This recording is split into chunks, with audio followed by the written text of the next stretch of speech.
If the Supreme Court oversteps its bounds, who steps up to protect the rights of the citizens? I'm Dr. Lynn Pascarella, President of the Association of American Colleges and Universities.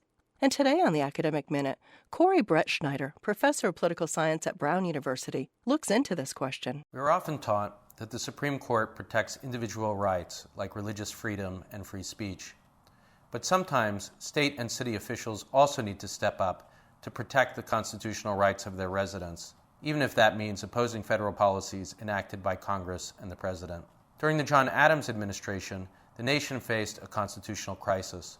President Adams signed the Alien and Sedition Acts, which punished those who criticized him. Although the law clearly violated the First Amendment guarantee of free speech, the Supreme Court, dominated by justices sympathetic to Adams and with no history of protecting free speech, would not likely overturn it.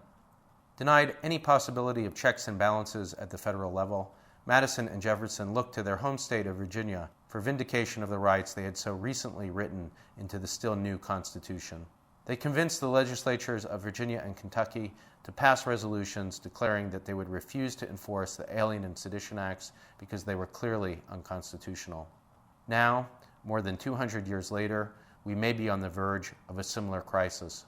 As a candidate, Donald Trump threatened to use the federal government, including a Congress controlled by his own party, to carry out clearly unconstitutional policies. He has promised forced deportations that fail to respect due process. He has proposed a Muslim registry that would ignore the guarantees of equal protection of law and free exercise of religion. He has threatened to revoke all federal funding for sanctuary cities, despite Supreme Court precedents saying that he can do no such thing. The mayors of New York City and Providence, as well as leaders of the state legislature in California, have promised to resist.